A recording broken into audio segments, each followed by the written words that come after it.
আমি আমার বনসাই গাছের জন্য একটা ল্যান্ডস্কেপ বানাচ্ছি, কিন্তু হুট করে আমার মনে পড়লো আমার চেয়ারটা একটু রিপেয়ার করা প্রয়োজন। এটা রিপেয়ার বলতে আমার এই হ্যান্ডেলটা ভাঙা ছিল আজকে 1 থেকে 2 বছর আগে থেকে। আর পিছনের পোর্শনটা অনেক নড়বড়ে অবস্থা, ওটাও ভেঙে গেছে। আপনার দেখাই, এটা এই জায়গায় আপাতত ফেলে রাখলাম। এটা রিপেয়ার করতে হবে, ভেঙে গেছে। এখন চিন্তা করলাম এই কাজগুলো কিছুক্ষণ পরে করা যাবে, আগে আমার রেস্টের জায়গাটা আমি ঠিক করে নিই। আগে আমি জানতাম না, বাট আমি এইগুলো কাজ করতে গিয়ে এখন অনেক কিছু শিখছি আলহামদুলিল্লাহ। আমি জাস্ট এইরকম হ্যান্ডেলটা এই জায়গায়, এটা আমাকে চেঞ্জ করার জন্য বলছে 1800 টাকা লাগবে। তখন আমি চেঞ্জ করিনি, আমার কাছে টাকা ছিল না। আমি চাগুলো ভেঙে গেছিল তো ওগুলো চেঞ্জ করছিলাম। আহ, এখন হুট করে মাথা আসলো, যেহেতু আমি এগুলোর কাজ অনেক কিছু শিখছি, অনেক কিছু জানি, দেখি এটার উপর অ্যাপ্লাই করা যাক কীরকম কাজ করে। ওটাও ওইখানে পড়ে আছে, ওটারও হালকা হালকা কিছু ভেঙেছে, ওটা কালকে ঠিক করতে হবে। আর কিছু নাট আছে, দেখেন ভেঙে যাওয়ার কারণে এগুলো বাঁকা হয়ে গেছে। এখন বুঝতেছেন কি, এই দেখিনি বাঁকা হয়ে গেছে, নাট দুটো আনতে হবে, সব কিছু আলাদা আলাদা কাজ করতে হবে। আপাতত আমার হাতে যেগুলো আছে আমি আপাতত এটা রিপেয়ার করে দেখি কতটুকু রিপেয়ার হয়। দেখেন এটা কিন্তু ভেঙে গেছে।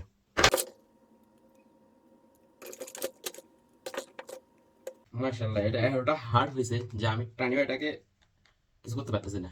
আর আমার মনে হচ্ছে না এখন আর সুপার গ্লু লাগবে। তারপরও আমি এখানে সুপার গ্লু দিয়ে এগুলো আমি ফিল আপ করবো। এই ফুটোগুলো, এই গ্যাপগুলো দিছি করছি সুপার গ্লু দেওয়ার জন্য, যাতে জিনিসটা ভালো করে শক্ত হয়, আটি ভালো হয়।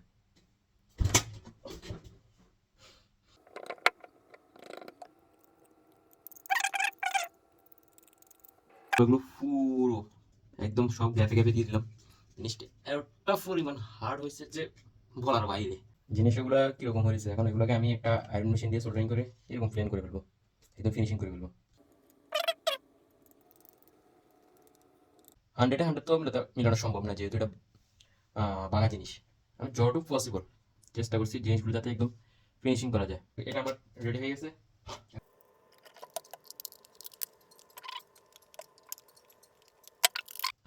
এটাও ভেঙে গেছিল, এটা রিফাইন করে ফেলছি। দেখেন কি পরিমাণ মজবুত হয়েছে এটা। এখন জাস্ট ফিনিশিং করে দিব আমি।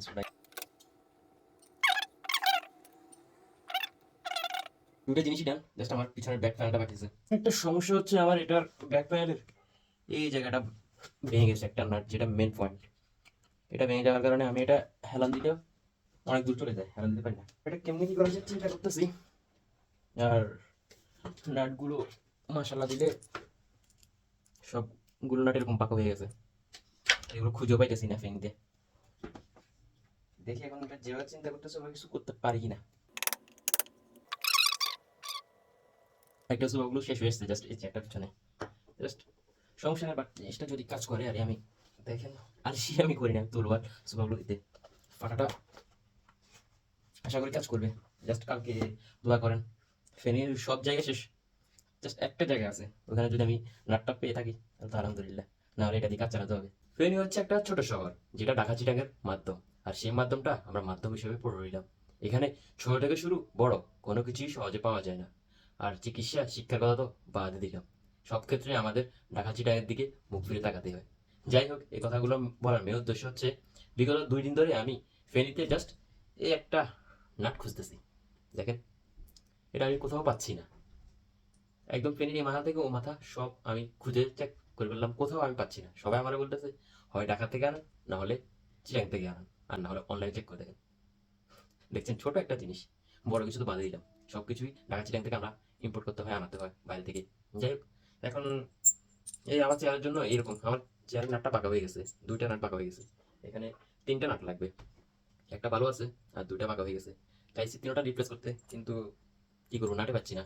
শেষমেশ বাধ্য হয়ে আমি নাট না, অনেক যেগুলোকে নাট বলে এগুলোকে কি বলে জানি না। যাই হোক, আমার এই টাইপের গুলো লাগবে, এগুলো পাচ্ছি না বিধায় এখন এটা না লাগছে। আমি জাস্ট 2টা বা 3টা নাটের জন্য আমার ঢাকা চিটাং যেতে হবে বা ইম্পোর্ট করতে হবে ওখান থেকে, আমার কুড়িয়ে চাল দিয়ে এগুলো, এটা কোনো কথা না। যাই হোক, মেন কাজে আসি। এখন সব কিছু ঠিক করে ফেললাম, হ্যান্ডেলটাও ঠিক হয়ে গেছে আলহামদুলিল্লাহ। এখন আগে দিয়ে চিন্তা করলাম হ্যান্ডেলটা লাগাবি, কারণ আমার ব্যালেন্স করতে কষ্ট হয়ে যাচ্ছে। বাকিটা পরে দেখাচ্ছি। কাজ হচ্ছে, যেহেতু এটা আমি রিপেয়ার করে ফেললাম পুরো, আশা করি আমি এটা টিকবে যেভাবে আমি, আপনারা চিন্তা করতেছেন আমি কাজ করি গাছ নিয়ে, হুট করে আমি চেয়ারটা রিপেয়ার করতেছি, একটু চিন্তার বিষয়। চেয়ার ভিডিও কেন আপনাদের দেখাচ্ছি, দেখেন এটা মেন রিজন হচ্ছে এই কাজগুলো, টুকিটাকি কাজগুলো। এগুলো কিন্তু বনসাইয়ের ক্ষেত্রে আমি কি করতেছি, বিভিন্ন ছোটখাটো এলিমেন্ট তৈরি করতেছি। এখন ওইখানে আমি যে কাজটা শিখলাম সেটা আমার রেগুলার লাইফে কীভাবে আমি ব্যবহার করতেছি সেটা আপনাদের দেখাচ্ছি। এবার এই জিনিসটা আমি যদি বাইরে থেকে কাজ করে দিলাম উনি আমার পুরো সেটআপটা চেঞ্জ করা লাগতো। অলরেডি আমি বললাম আমার জাস্ট হ্যান্ডেলটার কথা উনি বলছে আমাকে মনে হয় 250 টাকা দিতে হবে, মানে নতুন একটা হ্যান্ডেল লাগিয়ে দিবে। আমি দেখলাম পুরো হ্যান্ডেলটা, পুরাতন হ্যান্ডেলটা আমি আবার রিপেয়ার করে দিলাম। এবার দেখেন এই সিটটা আমাকে চেঞ্জ করতে কত টাকা নিত উনি, একটু টুকিটাকি কাজে দেখেন। সেই কাজের সুবিধাতে আমি আপনাদেরকে জিনিসটা দেখাচ্ছি, তৈরি করে দেখাচ্ছি নতুন করে, মানে নতুন একটা ভিডিও আমি আপনাদের দেখাচ্ছি যার সাথে একটা রিলেটিভ, সেজন্য।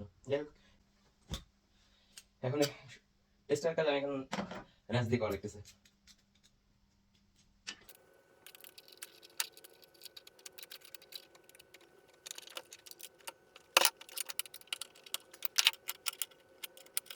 এই র্যাঞ্চে একটা ঝামেলা, বিরক্তিকর। র্যাঞ্চে একটা সুবিধা কি জানেন, আপনি এই টেস্টার দিয়ে বেশিটা দিতে পারবেন না, জিনিসটা নষ্ট হয়ে যায় এরকম টেস্টারের কাজটা, দেখছেন? বাট র্যাঞ্চের আপনি যতটা প্রয়োজন ততটাই দিতে পারবেন, যতটুকু পর্যন্ত আপনার খাবে, দেখছেন? এটা হচ্ছে একটা র্যাঞ্চের সুবিধা, যেটা আমরা টেস্টার নাটগুলো পারি না। এই জাস্ট অসুবিধা হচ্ছে এই জিনিসটা, বারবার সেট করা, বারবার ঘুরানো। আলহামদুলিল্লাহ যথেষ্ট মজবুত হয়েছে। আলহামদুলিল্লাহ আমি ফুল চেয়ারটা আগের মতো ফিক্স করে ফেললাম, ফুল পারফেক্টলি। আমি পুরোটা দেখাচ্ছি এখন, জাস্ট আমার হেডরেস্টটা আমি লাগিয়ে ফেলি, এটাও আমি রিপেয়ার করে ফেললাম। এটা ভাঙা ছিল আজ 2 বছর ধরে, সব কিছু আমি রেখে দিয়েছি কোনো এক সময় ঠিক করবো ভেবে, বাট সব কিছু যে একসাথে এখন ঠিক করবো সেটা আমি ভাবিনি। এখন নাটটি লাগাই ফেলছি, জিনিসটা আবার আগের মতো ফিক্স করে ফেললাম। এবার একটু ফ্যাকাশে দেখা যাচ্ছে, ফিক্স দিতে পারিনি কারণ জয়েন্টগুলো ভালো করে দিয়েছি তো, যাতে আবার না খুলে। আমি পরবর্তী কালার গ্রেডিং করে ফেলবো। যাই হোক, আর এটা হচ্ছে আমার সেই হ্যান্ডেলটা যেটা ভাঙা ছিল, দেখেন। এখন বোঝা যাচ্ছে না এটা যে ভাঙা নাকি, আমি এক হাত দিয়ে কন্ট্রোল করতে পারতেছি না। যাই হোক, দেখুন এটা ভাঙা না বা রিপেয়ার করা বোঝা যাচ্ছে না। আলহামদুলিল্লাহ আমার কাঙ্ক্ষিত চেয়ারটা আগের মতো রিপেয়ার করে ফেললাম, আগের থেকেও ভালো। এটা এখন আর পিছনের দিকে হেলে যায় না, সব কিছু এখন পারফেক্টলি রিল্যাক্স। এখন আমি শান্তিতে কাজগুলো করতে পারবো, কমপ্লিট করতে পারবো। দেখছেন? যাই হোক, সবাই ভালো থাকবেন। আশা করি আমার ভিডিওটা আপনাদের হয়তো হেল্পফুল, হয়তো কাজে লাগবে আর অথবা নাও লাগতে পারে। যাই হোক, আমাকে সাপোর্ট করে যাবেন, প্রিয় লিফের সাথে থাকবেন, আমার পেজের লাইক ফলো দিয়ে সাথে থাকবেন। আসসালামু আলাইকুম। এই ভিডিওটার মেন উদ্দেশ্যটা কি আমি আবারও বলি, ভিডিও মাঝখানে একবার বলছিলাম, তাও আপনাদের সুবিধার্থে আবার বলে দিচ্ছি। এই ভিডিওটার মেন উদ্দেশ্য হচ্ছে কিভাবে আপনারা তুলো আর সুপার গ্লু জাস্ট বিভিন্ন ল্যান্ডস্কেপ তৈরিতে না ব্যবহার করে আপনাদের লাইফে বিভিন্ন কাজে বিভিন্ন ক্ষেত্রে কিভাবে ব্যবহার করবেন, সেটা হচ্ছে আমার মেন ফোকাস। সো সবাই ভালো থাকবেন, আল্লাহ হাফেজ।